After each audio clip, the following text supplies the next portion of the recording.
Hello student, आप लोग कैसे होंगे। आशा करता हूँ कि आप लोग अच्छा होंगे। आज हम लोग रीजनिंग स्टार्ट करने जा रहे हैं और हम लोग चलते हैं। आज हम लोग रीजनिंग के बारे में जानते हैं कुछ, ठीक है। पहले नंबर क्या है, रीजनिंग। उसके बाद क्या बोल रहा है, रीजनिंग सिलेबस के बारे में जानते हैं, ठीक है। हम लोग सिलेबस के बारे में डिस्कशन करेंगे।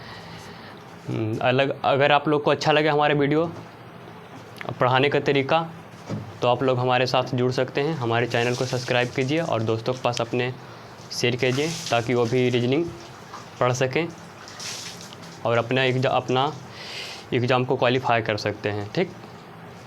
तो चलिए हम आज आगे जानते हैं इसकी सिलेबस के बारे में कि सिलेबस क्या क्या हमको पढ़ना है, ठीक है। तो सिलेबस के बारे में जानते हैं। देखिए इसमें मतलब हम उस टॉपिक के बारे में पहले जानते हैं कि जिसमें आप टॉपिक जिनमें आप पूरा मार्क्स ले सकते हैं। तो हम टॉपिक के नाम आपको लिख रहे हैं। चलिए आगे देखते हैं क्या है, कौन कौन से टॉपिक में आप लोग मतलब कि बिना सिर्फ ज़्यादा प्रैक्टिस न करके नंबर उठा सकते हैं। तो देखते हैं टॉपिक की बात करते हैं हम लोग, ठीक।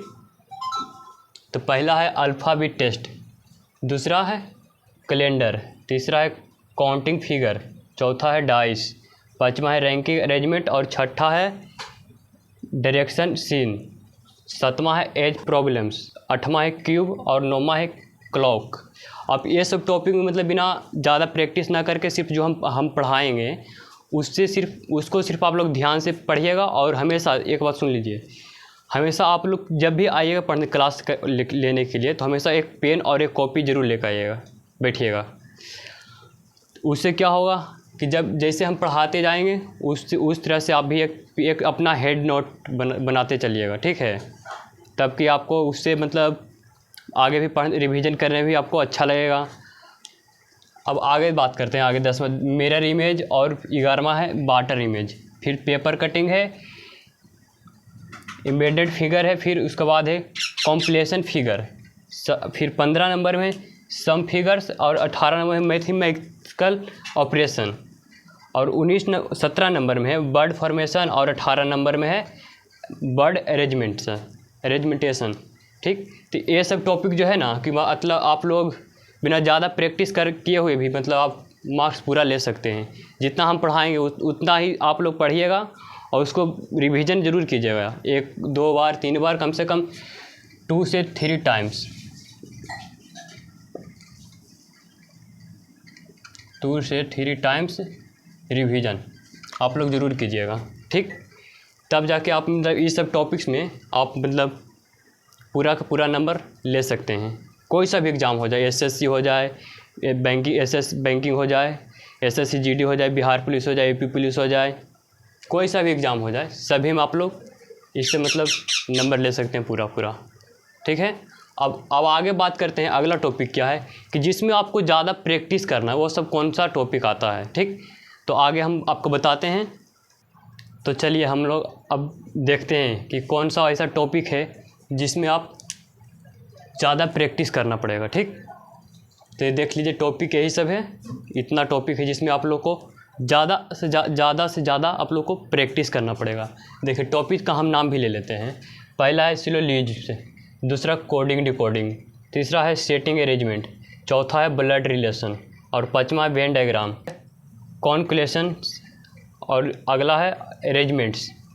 और इधर देखते हैं सीरीज, फिर अगला है फिगर सीरीज, मिसिंग नंबर, फिर आगे है एगेनोलॉजी है, उसके बाद फिर ऑड ऑन आउट, फिर classification.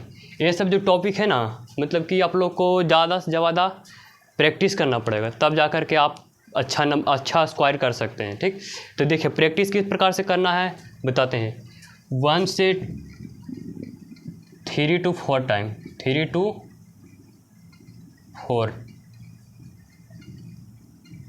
4 times, 3 to 4 time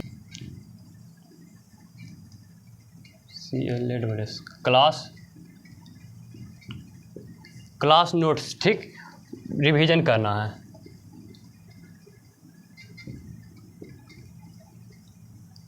three two 4 time class notes को रिवीजन करना। उसके बाद फिर देखो फिर हम आप लोग को प्रैक्टिस सेट भी देंगे, ठीक। उसको भी प्रैक्टिस सेट उसको भी रिवीजन करना है। फिर उसके बाद फिर देखो जब ये सब जब पूरा हो जाएगा तो फिर प्रीवियस ईयर क्वेश्चन, यानी कि 2 years 2 years previous year question को 2 ईयर्स प्रीवियस ईयर क्वेश्चन को सॉल्व करना है, ठीक है। तब जाके आप लोग का एक अच्छा बेसिक मजबूत हो जाएगा और आप लोग अच्छा स्कोर कर सकते हैं। कोई सा भी एग्ज़ाम में दीजिएगा तो आप अच्छा एक स्कोर कीजिएगा।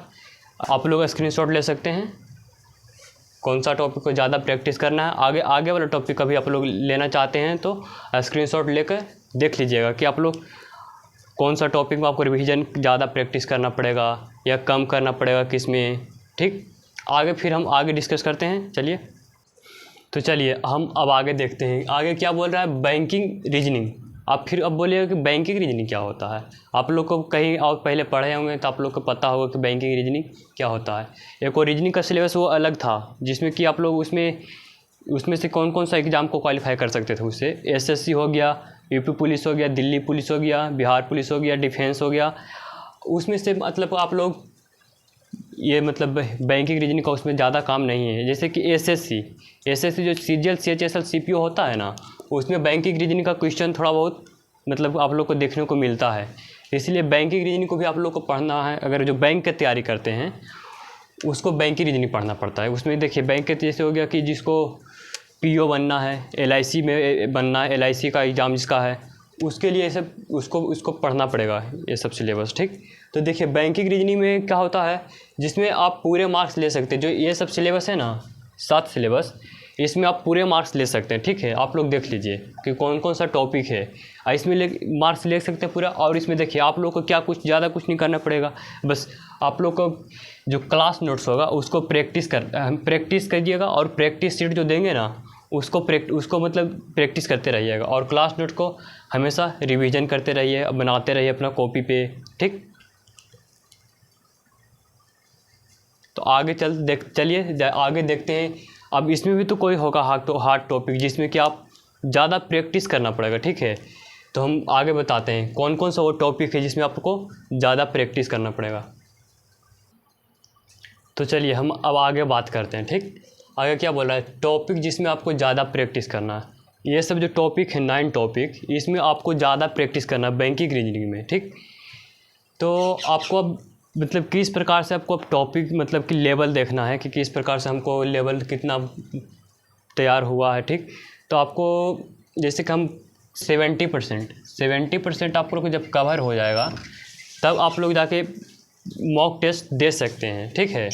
उसको प्री का में एक मॉक टेस्ट जैसे कि सीजीएल का हो गया, सीएचएसएल का हो गया, तो प्री का में मॉक टेस्ट 70% सिलेबस कवर होने के बाद और फिर मेंस का मॉक टेस्ट कब दीजिएगा, जब 90% आपका सिलेबस कवर हो जाएगा ना, उसके बाद आप मॉक टेस्ट लगा सकते हैं। तब जाकर के आपको एक अच्छा स्कोर बनेगा, ठीक। और आपको बताते हैं आगे कि मतलब किस तरह से मतलब प्रैक्टिस करना है, ठीक है। तो आगे बताते हैं। चलिए अब आगे देखते हैं क्या है। आगे बोल रहा है प्रैक्टिस। आप लोग सोचिएगा कि प्रैक्टिस हम कहाँ से करें, ठीक। तो आप लोग प्रैक्टिस हम जो क्लास नोट्स देंगे ना उसी से आप लोग प्रैक्टिस कीजिए। प्रैक्टिस सेट भी देंगे और वो सब आप लोग को मिलेगा वो सब टेलीग्राम लिंक पे। हम टेलीग्राम लिंक डिस्क्रिप्शन में डाल देंगे, ठीक है। आप लोग ज्वाइन वहाँ से कर लीजिएगा टेलीग्राम लिंक। यही रीजनिंग अड्डा से मिलेगा आपको टेलीग्राम लिंक। देखिए पहला है क्या है, माई क्लास नोट्स से आप प्रैक्टिस कर सकते हैं। उसके बाद वहाँ पे कम से कम 3 से 4 टाइम्स कम से कम कीजिए। 4 टाइम प्रैक्टिस, 3 to 4 टाइम्स। और उसके बाद क्या है, माई प्रैक्टिस नोट्स, उससे भी 2 से 3 टाइम्स 2 से 3 टाइम प्रैक्टिस सीट से भी आप लोग प्रैक्टिस कर सकते हैं, ठीक है। उसके बाद फिर आप लोग सोचिएगा कि अब हम मॉक कब लगाएं, मतलब मॉक टेस्ट कब हम लगाएं। देखिए आप लोग मॉक टेस्ट जब अभी नहीं लगा सकते हैं, जैसे कि आपका सिलेबस, आप एक मॉक टेस्ट लगाइएगा चैप्टर वाइज मॉक टेस्ट। पहला है चैप्टर वाइज मॉक टेस्ट, जैसे कि कोडिंग डिकोडिंग का चैप्टर ख़त्म हो गया तो उसका आप मॉक टेस्ट लगा लीजिए। वो सब भी हम आप लोग को प्रोवाइड कराएंगे टेलीग्राम पे, ठीक है। और जिसे फिर इंटरनेशनल मॉक टेस्ट का मतलब होता है कि पूरा रीजनिंग कवर होने वाला है, मतलब कि रीजनिंग पूरा कवर हो चुका है, ठीक। तक अगर आपको रीजनिंग कवर कितना तक होता है,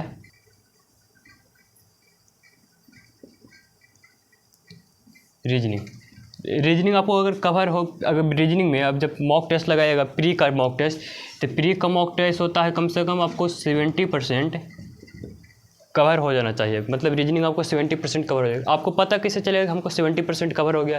कि हम पहले पीछे बता चुके हैं सिलेबस के बारे में।